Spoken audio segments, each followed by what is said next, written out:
Hello friends, good morning. How are you all? I'm feeling so good. I'm just going to be really honest straight off the bat.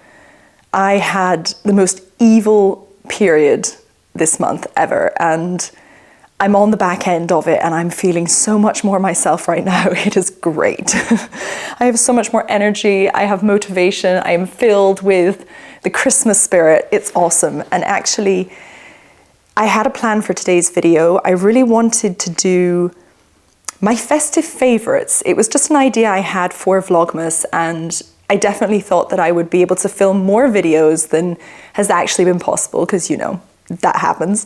But I thought this would be a really, really nice idea to kind of round off the festive run up to Christmas. And actually, I have to say, having been running around for days and preparing everything, it's really nice to just be sitting down with a cup of tea and having a chat with you all. It feels really, really nice. So these, that's nice. Just flipped that into my tea. So the selection of things I have around me are my festive favorites, but they're also kind of things that I've either been enjoying for the whole year or I got halfway through the year and have been using solidly ever since. And I am going to start with makeup because that was sort of the first thing that came to my mind. So first on the list is a moisturizer. And this is the Perricone MD High Potency Classics Face Finishing and Firming Tinted Moisturizer. I got this as a birthday present from my sister because at some point I got a sample from this brand and fell in love with it. And when I tell you that it is not cheap, but I have such difficulty with my face because I have really oily skin, but it's also incredibly dry. So it's really hard for me to find a moisturizer that moisturizes my skin but doesn't break me out. And this has been fantastic. It also smooths out redness, it doesn't block my skin, and it just makes my face feel so good. And because it's been such a trial, finding something that does that, I will pay a little bit more for it. So my next makeup favorite is actually something that I bought in 2024. So I've been using kind of for 2 years already, but I've been using it in 2025 as much as I did when I bought it in 2024. And it is this love liner that I found in Taiwan when I was there. And then when I went to Tokyo in October,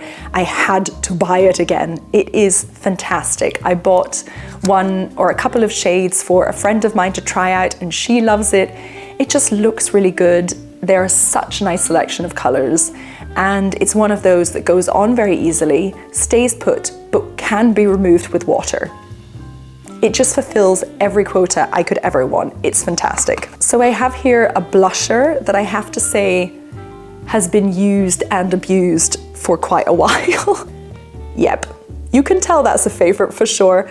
I bought this in March and it's the Essence Baby Got Blush. And like a lot of things that I've picked, they weren't just favorites for the entire year.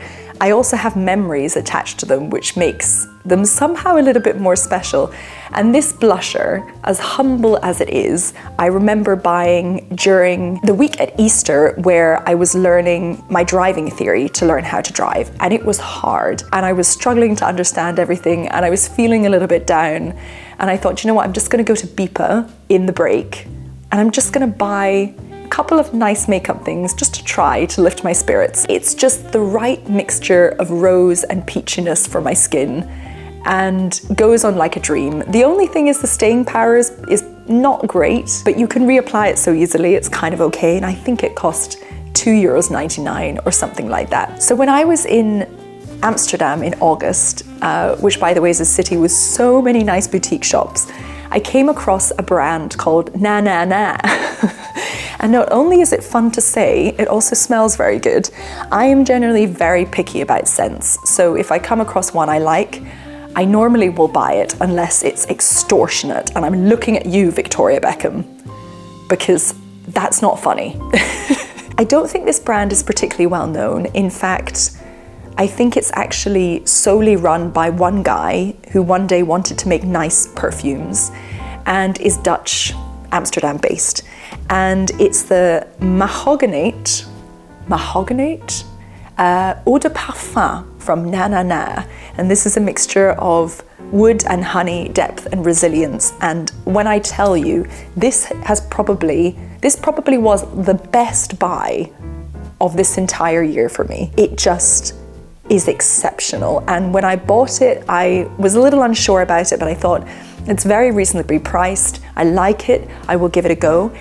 And it has become this scent that somehow just develops. And I've loved it more with every week that I've been using it. And it's this beautiful, deep, woody, old, medieval kind of smell laced with honey and laced with something floral. So it's actually the perfect mixture if you are somebody who loves these deep, heavy scents, but they can sometimes be a little bit overpowering. Like anything with oud for me is a little bit overpowering, and I love this, and it takes me back to Amsterdam, which was one of the highlights of my summer. I actually have a couple more small scents that I've really enjoyed this year. Have to be honest though, this one not really, so that's just going back in the bag. One of my best friends got married this year, and for her hen do, part of the activity was making your own perfume.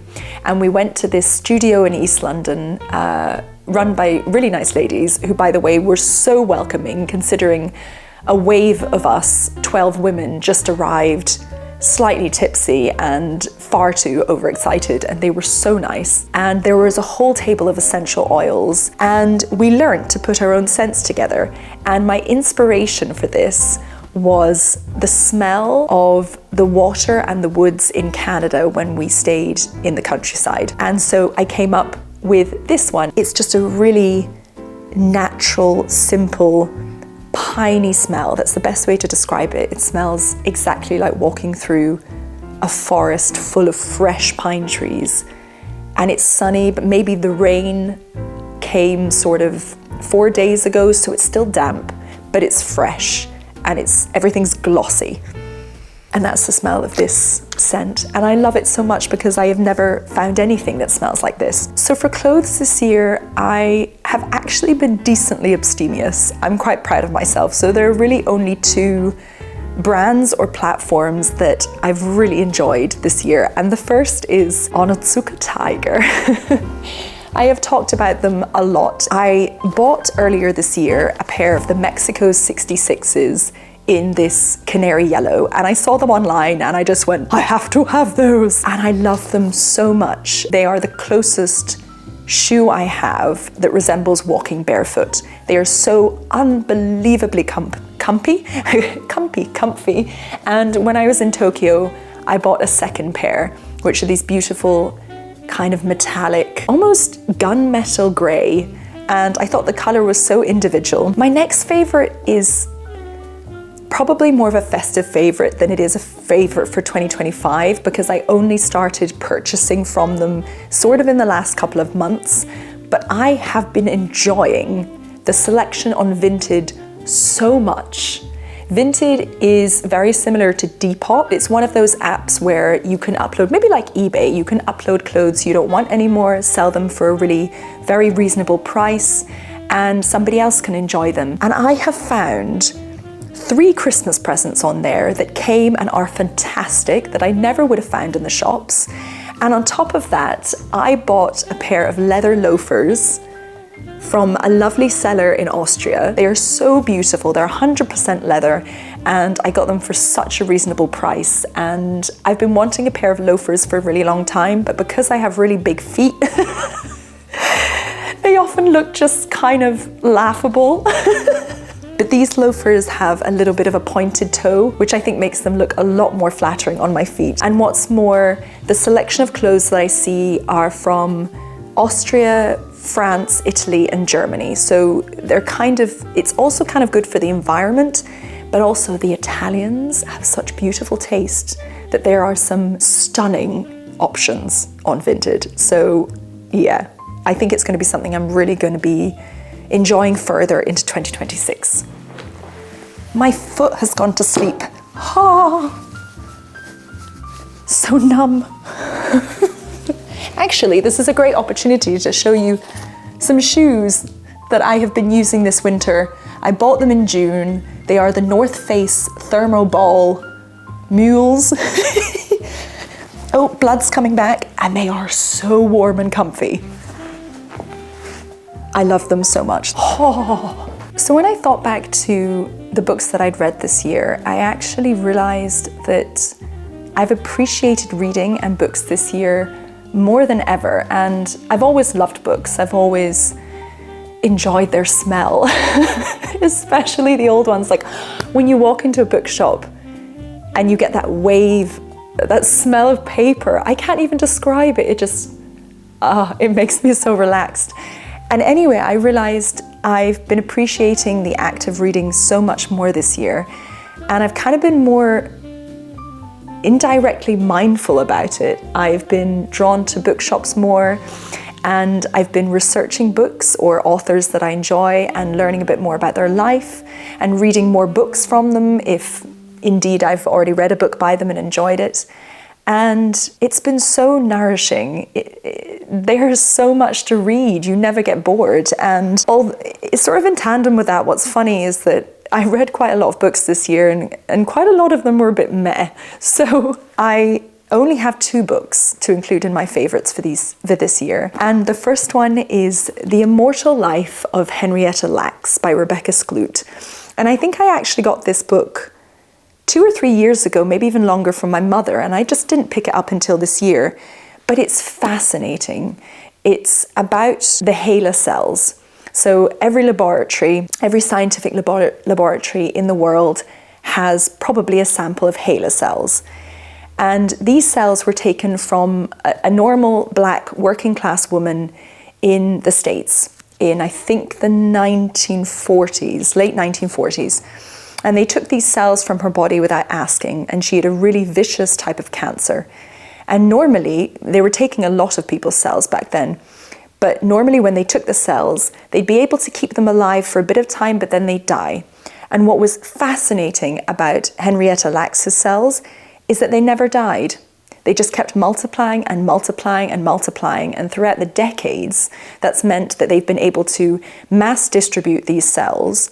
And this was huge in cancer research because obviously now they had something that they could just keep working on. But it was such an interesting story because, of course, there was a lot of racism and injustice in this story. And Rebecca Skloot really worked super hard for years to gain the trust of the family, to become friends and very close with the family, to be able to bring Henrietta Lacks' story to the forefront of this topic. It was a phenomenal book to understand more about how cancer develops in the body and understand more about one phenomenally brave woman and her family. It was a phenomenal book. I'm honestly struggling to put it into concrete words, but it taught me so much. And if you have an opportunity to read this, just do it. The next book that meant a lot to me is actually this book, Come Tell Me How You Live by Agatha Christie.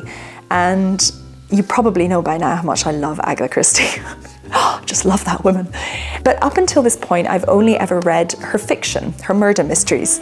And one day, a colleague of mine, who's also a friend, and she also really loves Agatha Christie, she came to me and she said, hey, look, I have this book, but it's in English and it's too hard for me to read. Would you like it? And I said, yes, absolutely.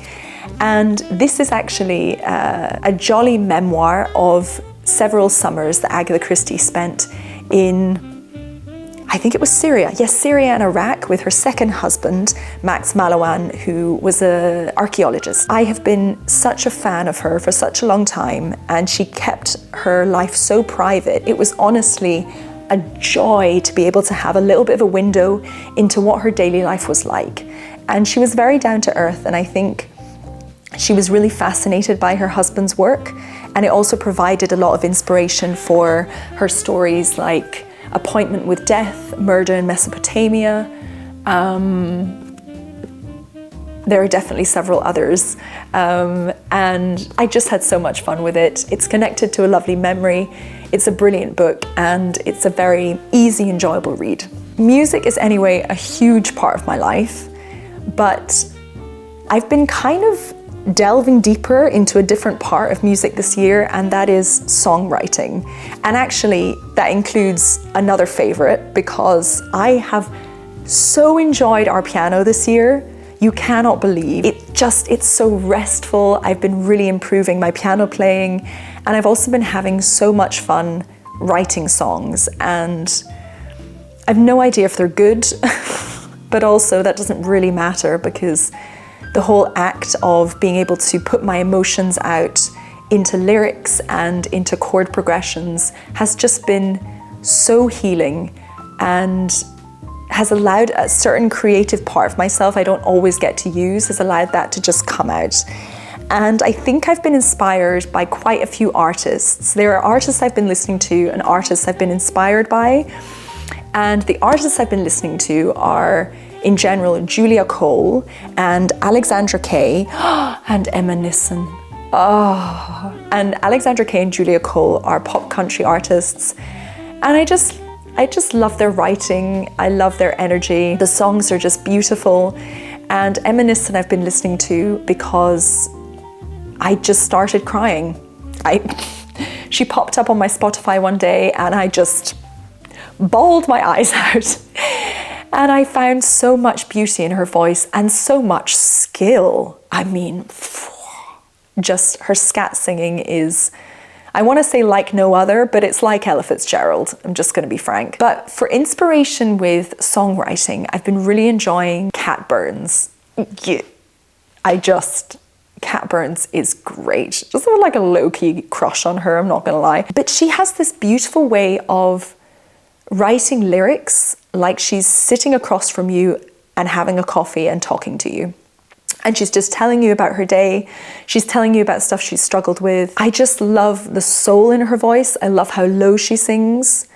And I love how she also includes a lot of vulnerability, like in her recent album, How to Be Human. I think it's worth a listen. I think it's absolutely beautiful, and she definitely shows more vulnerability in it than I think she ever has done before. Okay, on to media. I'm really excited for this one. I got this device in June for my birthday from Florian, and I just love it. I just love it so much. This is the DJI Osmo Pocket 3, and I'm still learning how to use it. I still find the lighting settings sometimes difficult to work out, but it is the most phenomenal vlogging camera. It makes vlogging incredibly easy, and this little gimbal at the top just moves in any direction you want, and it stabilizes, which is great because I have shaky hands. But I think what I love the most about it is that it's not intrusive.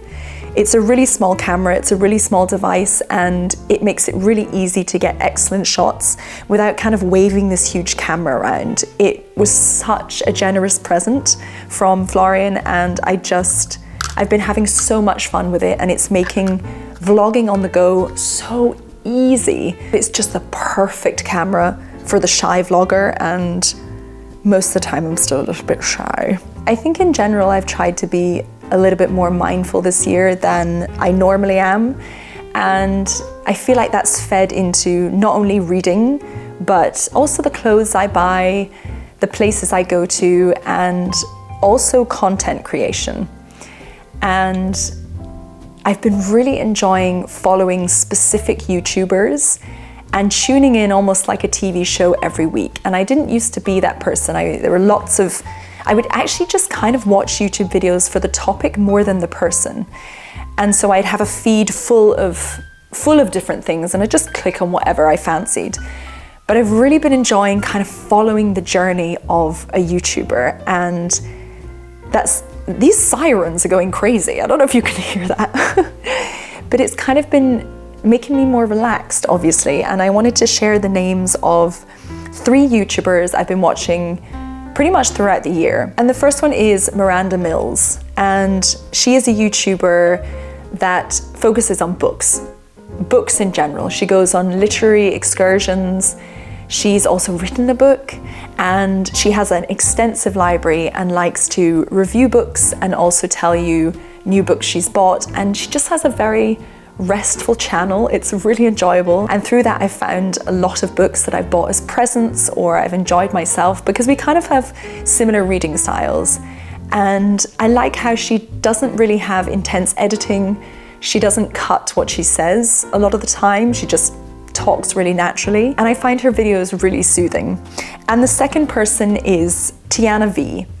And I really like Tiana V's videos, partly because she is very real. She shows who she is, and she talks a lot about things she wants to do and things she's struggling with, and I find her openness actually really inspiring.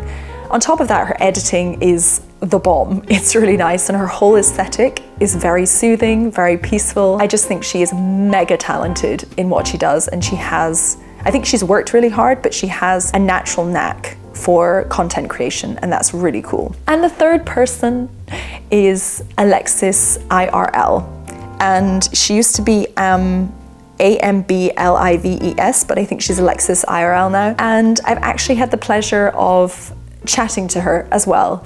And she is a fascinating and lovely human being. And maybe she gets this far in the video to hear this about herself, and I hope you do. But I've been enjoying her videos so much.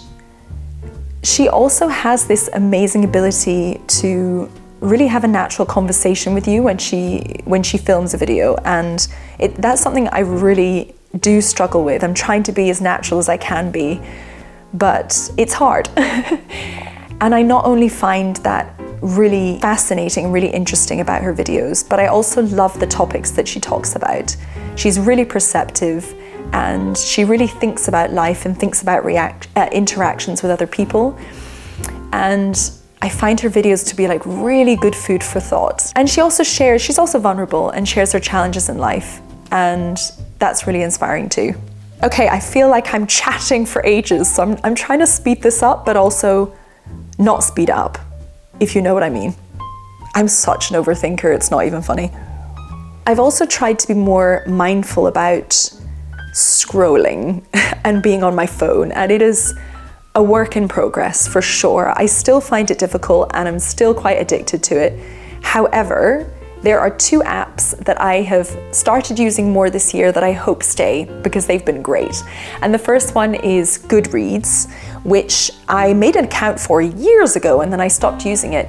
But it has been fantastic. I am finding out so much more about books. I am building up a list of books that I would like to purchase at some point, I would like to read. It's just a very pleasant, easy to use app, and it's been helping me a lot to further my reading journey. And the second one is Notion. And thank goodness for Notion, because when I was making videos before Notion, all of my creative ideas were just all over the place. It was like this massive jumble of wires in my head. And now I have all of my creative projects, I have an inspiration board, and it's just been such a lovely place to organize my erratic brain of creativity. That is the best way to describe it, for sure. It's an absolutely shocking day weather-wise, actually, but I sort of like the rain. I don't know. It makes me feel very, very cozy. I don't know. I've always found rain incredibly peaceful, actually. I think it's something I got from my mother, because she also feels a lot of peace in the rain. I wonder if there's some kind of biological reason for it. I don't know. I like to think it's a little bit more spiritual than that somehow. I wanted to mention places that I've really loved this year. And the first place was Amsterdam. I loved Amsterdam. It was just brilliant. It was everything I needed at the time, especially the hotel we stayed in, Maison Elle. It was so gorgeous. It was a renovated townhouse, great bed, great bedding, great coffee, great view. It's just 10 out of 10. I absolutely loved it. It really felt like home. And the second place was in Kamakura in Japan, when Flora and I went to see the huge, I think it's brass or copper, or steel maybe, the huge Buddha structure. That was phenomenal. I think that might have been the most spiritual place I've been to this year. The feeling of peace, the incense, it was beautiful. And actually I encourage you to go watch that Tokyo vlog, because you will see for yourself. Stunning, absolutely stunning. I guess that's been a theme for me. I've been searching for the soothe in life. Searching for the soothe. Okay guys, I'm wishing you all a Merry Christmas, or a very happy holiday season, whichever pertains to you. But I'm hoping whatever you're doing, it's filled with love, it's filled with companionship, and it's filled with a massive amount of great food and great booze, if you're that way inclined. This is my last Vlogmas video. I'm sending you all the love in the world. Thank you so much for watching and just being a part of this journey. And I'll see you in the next one. Mwah! Goodbye.